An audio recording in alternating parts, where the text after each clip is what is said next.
honestly, I am excited for SummerSlam. So yeah, let's take a look at the card. So I'm going to go through it real quick, and then I'll let you pick the first, the match you're most excited about. We'll try and give that the most time. So we got a tag team match on a pay-per-view. You don't see that a lot in WWE. Man, AJ Styles and Omos against RK Bro. Woo! Alexa Bliss versus Eva Marie. Drew McIntyre versus Jinder Mahal. No championship involved, I guess. We'll just see how this goes.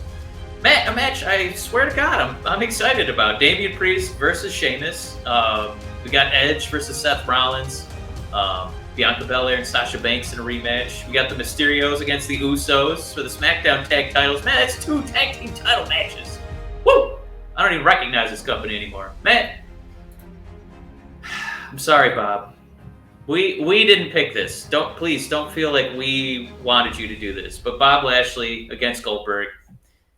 Oh, that's happening. And then Nikki A.S.H is going to defend her title against Rhea Ripley and Charlotte Flair. And Matt, the main event of main events in the summer of Cena / I guess summer of Punk now, the head of the table, Roman Reigns versus John. So Matt, what is the match? What's the one you're most excited about on this card? Oh, come on. Roman Reigns and John Cena. That's number one. I've had, with the excitement of what tonight's show is. That's too easy a question. Give me a hot take.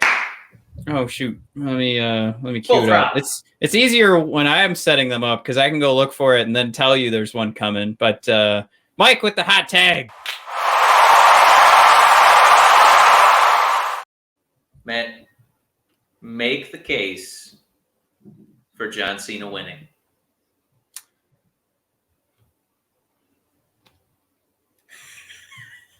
All right.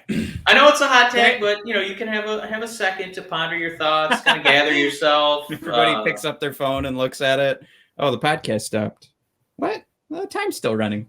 It's not a hot take. Maybe it's not a hot mic. I don't know what happened there. Yeah. I mean, it's him getting the record for titles. It's WWE trying to make the big statement that. They're now they're in it, right? If there was ever a war between these two companies, CM Punk just did it. I mean, it's breaking news on ESPN, so they've got to do something huge. And I think you and I respect Roman Reigns. I think a great deal of people respect Roman Reigns, but that has nothing. That is nowhere near the brand of John Cena. It touches everywhere. It touches every bit of pop culture. A couple of weeks ago, I just watched one of my favorite superhero movies, and I can't wait for the Peacemaker television show to start. And that could be it. It could just be, let's get an extra month of John Cena in here. We'll pay him a ton. We'll work with the studio that he's working with to make a new television show. But we need to do anything we possibly can to get this to work. And it's going to be the big, we can't have CM Punk show up, but we can have John Cena paid out the ass to work for another month. And then we'll at least have one night we own Twitter, or at least by the end of the weekend, we own Twitter because John Cena had the surprise victory against Roman Reigns. That, to me, if you want to go beyond kayfabe, that's where John Cena gets the win. Yeah, I think the social media reaction is John's best case. Where it's John winning plus most heavyweight championships in pro wrestling of all time. I think on the day after CM Punk returns, I think they would love to be on ESPN with John Cena sprawled in the front row, blowing kisses at Roman Reigns. That throwback to CM Punk doing that to John. I think they're drooling thinking about trying to do that, but it's such an irresponsible we've built up Roman to be the face of WWE for the foreseeable future, and to punt that away for an ESPN pass it out, highlight moment. It's just utter madness. For us, I think for WWE's, for their future, they always talk about when WCW failed, they were going to all these has-beens, and we went with new stars like Shawn Michaels and, Undertaker. If you're going to do that and look at the past when you were successful, maybe this is when you have our boy Big E cash in, because I almost would put money on Cena winning because they're so panicked about Punk. Yeah, you just ruined it. Yeah, Cena will win. Big E will cash in. That's it. We go back to happening. Yeah. Cena has the most championship reigns of all time. Is that cheap? Do we really want that? It's not cheap. It's just we've talked about it before, where you don't need to necessarily blow all your wads in one night. So for Cena to win and lose in the same night, it would just be kind of like, oh well, okay, and you don't really get to that moment in history in the wrestling history books of Cena being the all-time leader in championship victories. He's going to have like a Kane over Stone Cold moment where he barely holds the record, for an hour before he loses the belt. So I don't think they're going to blow all their loads in one night. That should be spread out. But CM Punk just changed the game. So I don't know what WWE's panic move is going to be.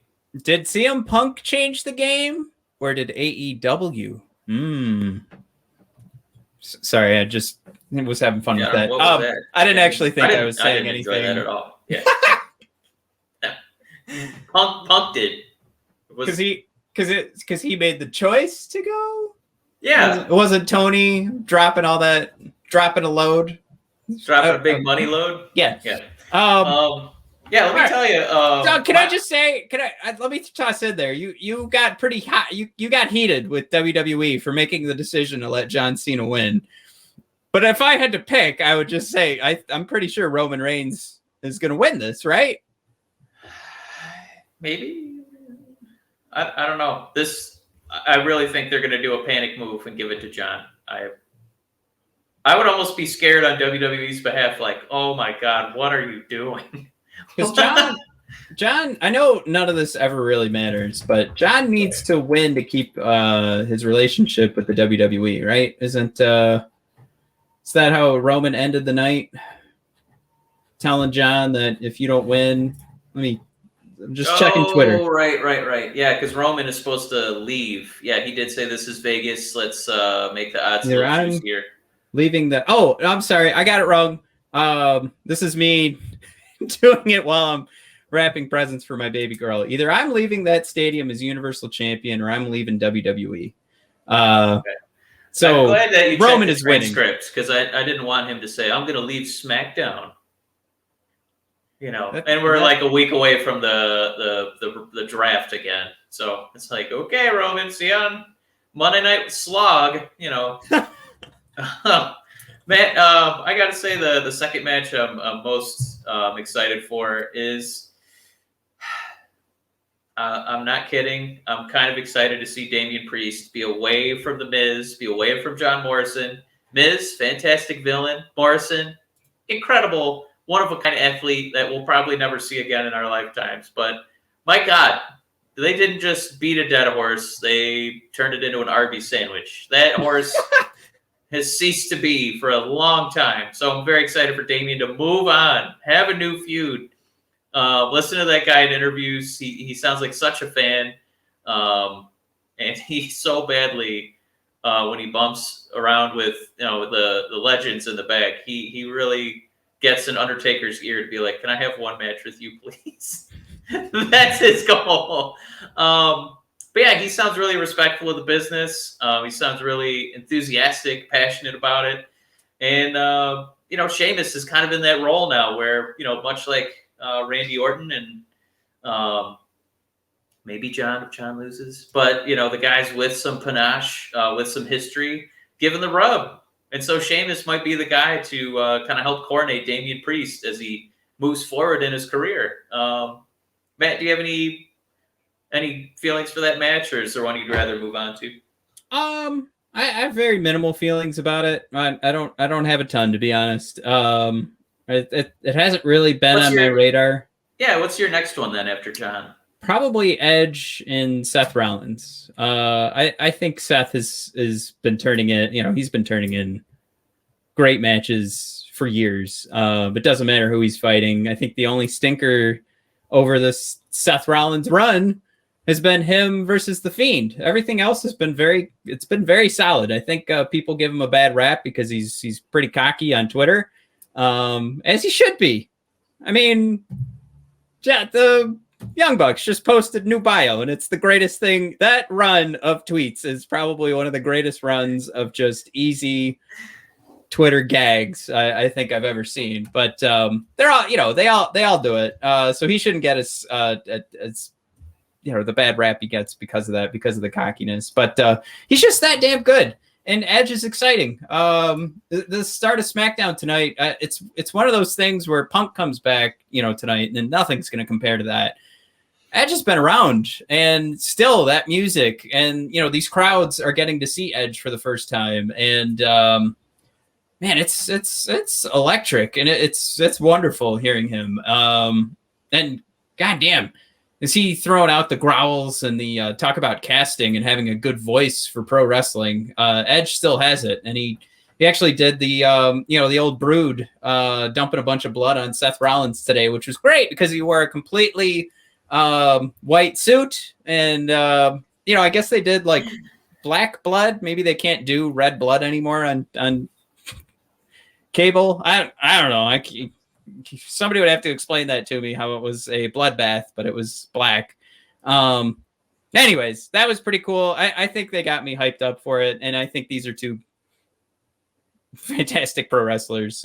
So yeah, that'll just be a fun wrestling match, even if it didn't have a hot story tagged with it. I feel kind of guilty that a lot of these guys have been around for like 15 years. Like the guys we're excited about, like the match with John Cena. There's a Goldberg match. There's a Rey Mysterio is going to be there. Edge is going to be there. Like a lot of these dudes have got some lost some tread on the old wrestling tires there. But I'm sorry. There's one more match I'm kind of excited about, and I'm not kidding. It's the Raw Tag Team Championship with AJ and Omos versus RK Bro. If this company, hopefully they don't do a panic knee jerk and give Cena the title, because I'll honestly, I'll be kind of worried for WWE's future if they're putting their success in the hands of a guy who is only there once in a while. I really think that Riddle has the crowd's interest when he's out there. I think that they genuinely laugh at his comedy segments, and he can go, and he cuts a pretty good promo. He's got a WWE look to him. If they get to a point where he's fighting Randy Orton at WrestleMania for a championship, I think that's a match that people would want to see, and I think it would do well, Matt. So if this is going to be a building block towards that eventual, breakup, I'm pumped to see it, and I'm pumped to see their success. And I think as far as a lot of these matches on the card go, a lot of people I think are going to be, kind of feeling like they've had enough of Goldberg getting title matches, or they kind of feel like WWE dropped the ball on this McIntyre Jinder storyline, which should have been a no-brainer, and they've just fucked it to oblivion.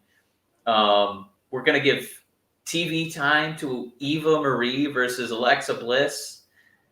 So some of these matches you're kind of a little cringy. I don't know how this is going to pan out, but AJ Styles, Omos just having to be the big guy, and then Riddle and Randy Orton. I think that match it's got really, really strong potential. I'm pretty pumped for that one. Yeah, I think the only the only other one that's really, I think is a no-brainer is the Bianca Belair and Sasha Banks. Yeah, for sure. I think it'll be hot. It's just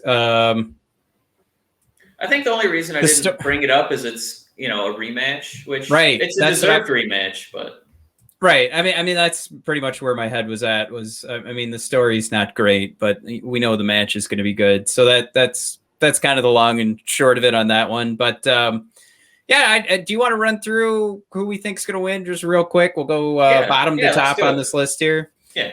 Raw Tag Team Championships, AJ Styles and Omos versus RK Bro. I'm going RK Bro. Yeah, they got to get some more eyeballs on Monday Night Raw, and that relationship between Riddle and Randy, it's a no-brainer. Matt, give me that, Elden. All right. You want to grab the next one, and then I'll Alexa Bliss and Eva Marie. Here. This is I don't think anyone really wins in this contest, but Alexa Bliss will probably get the pin. I see something where Eva could actually get the win here, and then something crazy happens after the match with Alexa. So I'll just go with Eva Marie just to kind of mix it up here so we don't do the same thing over and over. Mike, Drew McIntyre versus Jinder Mahal. I smell a vacation for Drew McIntyre, so Jinder Mahal is getting the win here, even though I love my boy Drew. Matt, the only people who care about Jinder Mahal are every single fan. So right he's not going to win. Yep, and Drew's going to win again because it's going to be what we're doing. Sheamus defending the U.S. Championship against Damian Priest. It's SummerSlam. This is one of the big quarterly pay-per-views. This is going to be Damian Priest, one of his big moments. See him take a big step in his career, and he's going to get a few pay-per-view matches after this, defending that belt. So give me Priest. Edge versus Seth Rollins. Edge has been just fun. If there was power rankings, if wins and losses mattered, he's down at the bottom of the barrel right now. So I got to think Edge needs a win at some point, and I think Seth Rollins can react well to a loss. I think, God damn it, I can't believe I'm going to say this because I think the easy one's Seth Rollins, but I'm going to take Edge on this just to kind of go with the SummerSlam. You give the fans their face victory. So Edge over Seth Rollins. Yeah, I'm going to agree with that one. Seth Rollins, neither of these guys really needs to win the match. So it's just going to be about how much fun can we have with this one. And I think the most fun would be Edge winning. That takes us to the SmackDown Women's Championship match between Bianca and Sasha. This has to be Bianca. And then I think maybe this is finally where we stop getting trolled by Becky Lynch and she actually returns. And we get to see her set up either a rescue on Bianca's behalf, or maybe they're going to try and just turn her heel in some capacity because we've seen her babyface, and let's see what she can do as a heel. Why not? I would go same sort of like Becky coming back, but because she's going to face Sasha Banks for the title and start a feud. So they need something hot going into the fall. They want to compete against CM Punk and AEW. So Becky Lynch versus Sasha Banks after Sasha takes the title. SmackDown Tag Team Champions, the Usos versus Rey and Dominic Mysterio. I've seen some people saying that Dominik is going to turn on Rey. Jesus, what are we doing, WWE? Just give it to Rey and Dominik. It's fine. I don't care anymore. I don't even want to be here anymore. That's it. I think you should leave a reference before anybody gets worried about me. Mike, who you got? This is the Usos. I think Rey Mysterio came back just to get his son over. And he's probably going to give his son some clean victories over him. So this is probably where they're going to start to fracture a little bit more on TV, and Rey will start to sail off, and Dominik will kind of pave his own path, King style. Then we got Bob Lashley. I'm so sorry, Bob. Going against Goldberg. Bob, he works out really hard, like all year, and he did all that. He did all that cardio, and he's only going to need to wrestle for like 2 minutes. So, Bob, I'm sorry, all those efforts are going to go for naught.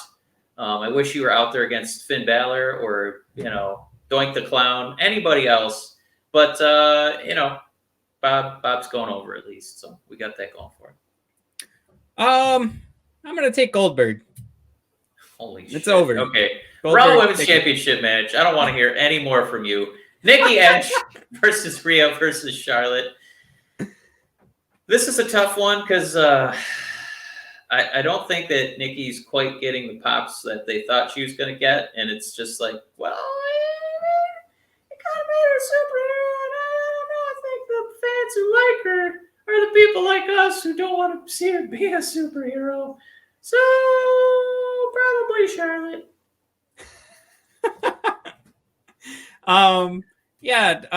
I guess I'll go with Charlotte as well. Man, Can I just say, I like the last time we talked about one of these pay-per-views, I was so far removed from Monday Night Raw. I was still calling her Nikki Cross. So I don't care about the story at all. I think they've really failed the Raw Women's title.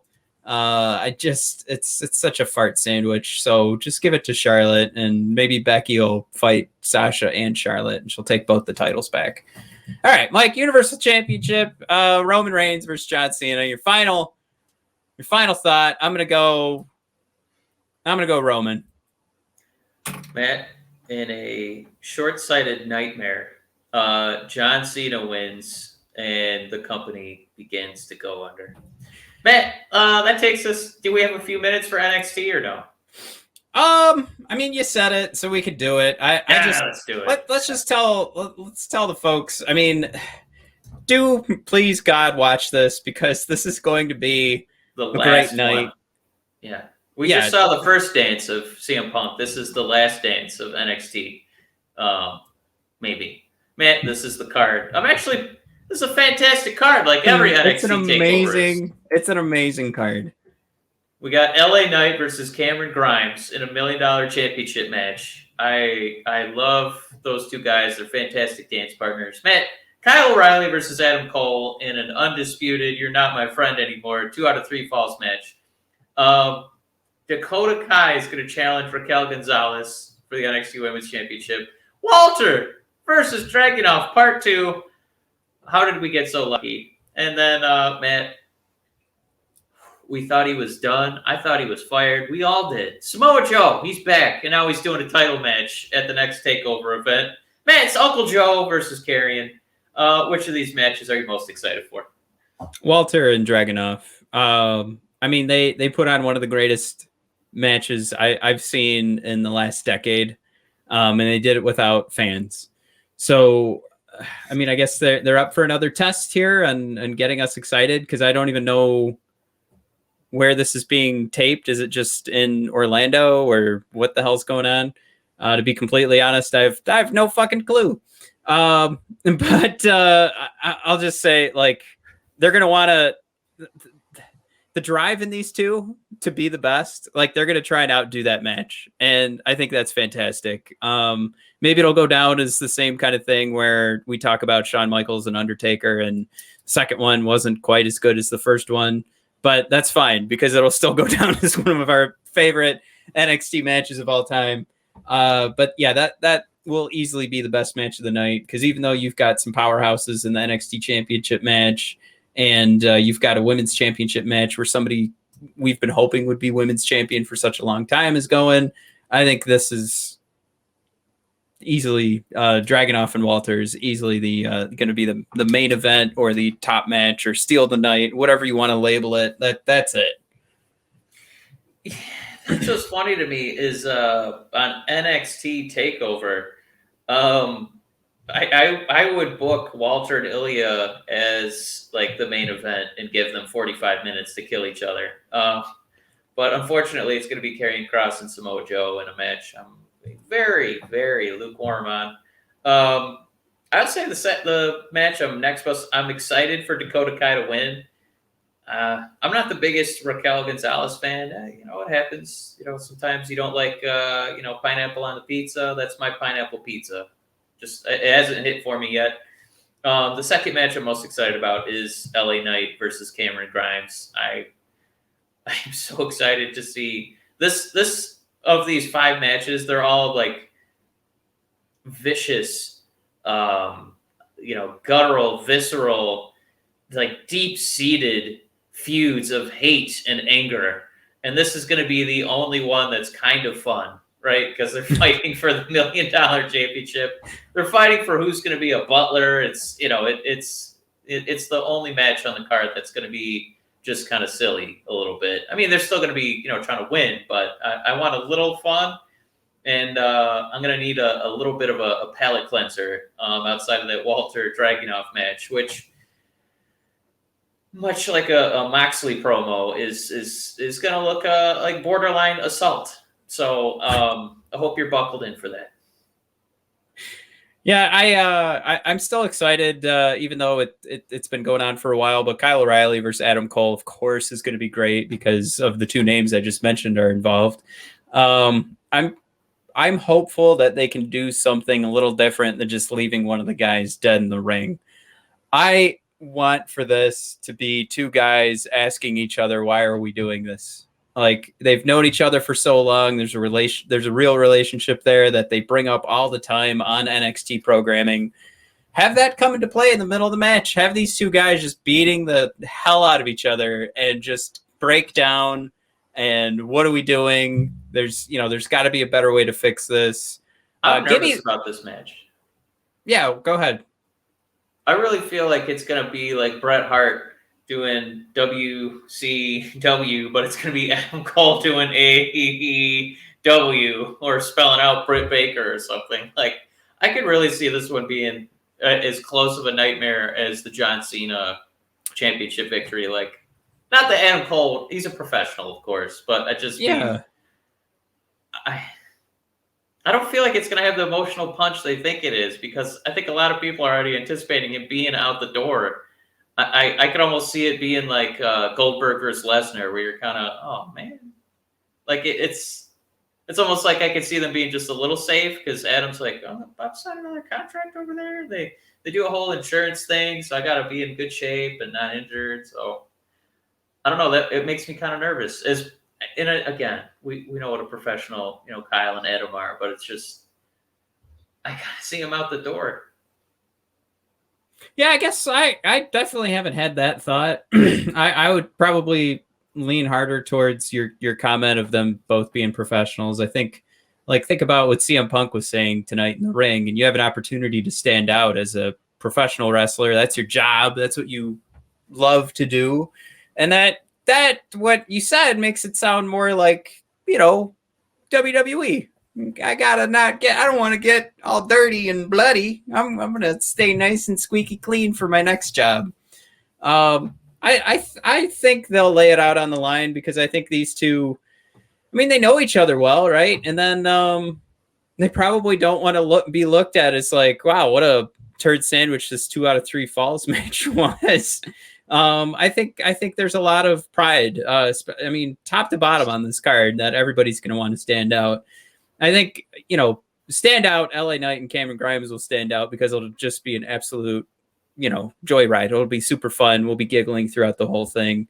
And then Powerhouse will be Karrion Kross and Samoa Joe. And you've got Kyle O'Reilly and Adam Cole and Walter versus Ilia will be something where we're talking about, wow, this is really trying to change or be like one of these memorable pro wrestling moments for years.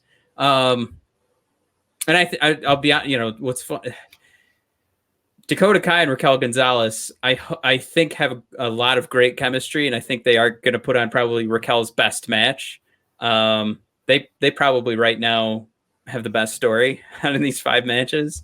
I do think that match though is limited by Raquel's abilities, but I think this is going to turn out to be her best. So really, when you look at this card, you're kind of just going, well, who's going to be the forgotten one? And I don't think Kyle and Adam want to go down as, especially if this is their last go in an NXT ring, want to go down as the forgotten match at TakeOver 36. You could be right. They could already be in the zone of like, I don't give a shit. But I don't see that. So we'll just settle on that. Want to run through the wins and losses real quick? Yeah, let's do it. $1 million champion, LA Knight versus Cameron Grimes. Cameron Grimes, easy peasy. Mike? Yeah, you got to let the good guy win on the last takeover there. Give me Grimes. Kyle O'Reilly versus Adam Cole. Kyle O'Reilly. Adam Cole is gone, buddy. I don't think he's winning that match. Well, do they both? Does one stay and one leaves, or do they both go? Because I would say they've always done right by Adam Cole in these storylines. So I don't know. I'm gonna go Adam Cole just to make sure we mix it up. But I think there's there's a lot of love for Adam Cole in NXT. NXT Women's Championship, Raquel Gonzalez versus Dakota Kai. I mean, this is it. We've been waiting forever for Dakota. I don't think Raquel did as great a job as. I mean, I guess we shouldn't even say as we anticipated. We kind of thought that this wasn't going to go great because she looked green before she even won the belt. So yeah, Dakota Kai has taken this, and that's yeah. It just it was a pineapple pizza. I'm sorry, that's what it was for me. Walter versus Ilia. At some point, Walter has to lose, but Ilia he's NXT's answer to Darby Allin. Like, for a guy to just take his physical being and just offer it up comparison as a sacrifice for our entertainment, that's going to be Dragunov. And I don't think we need to see him win. We just need to see him survive against Walter again. So I think this is going to be Walter's victory. But man, I hope that Dragunov sells some T-shirts for all the sacrifice he's going to give in this match. And if this is the end of NXT as we know it, I don't think that means that's the end of their relationship with Walter. So they're going to have him come into probably, I would guess they at some point want him on WWE programming, and they want him looking as strong as ever. So yeah, another win for Walter. Yeah, and then what I think should be the second, second match from the end, because I think Walter and Ilia should close the show out, but it definitely won't. It's Karrion Kross and Scarlett, maybe, because now he's back on NXT. He has a wife again. Against Samoa Joe. He didn't this past week. Oh, didn't he? Nope. Oh boy, I don't know why you would put that $1 million woman anywhere but in front of the camera. But what do we know? We just have a podcast on our couch. I'm not picking Joe. Joe's just there to help get Karrion over. So hopefully that works out for Kross, and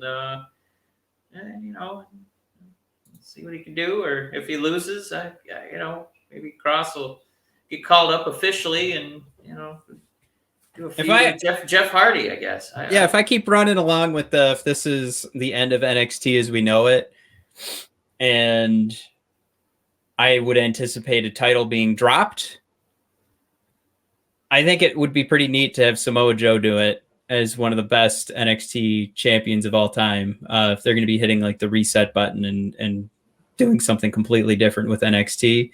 I can see Samoa Joe winning, and then that's how they sail off as NXT. NXT ends, Samoa Joe is your forever champion, Dakota Kai is your forever champion kind of thing, and that's that. And I think that's actually pretty nice for the two of them. They both been fighting in NXT. Obviously Joe was up on the main roster for a bit, but they had been fighting in NXT for quite a while. So that'd be pretty cool. That's how I'm going to justify my Samoa Joe pick. Mike, we're ready to sail off. This was a fun episode. Everybody. Everybody that tuned in for their first time to watch the Bros of Discussion, please subscribe to our YouTube channel. We would greatly appreciate it. We are also covering the Red Wings. We play some video games every now and then. You can find our Twitch channel also as the Brothers of Discussion.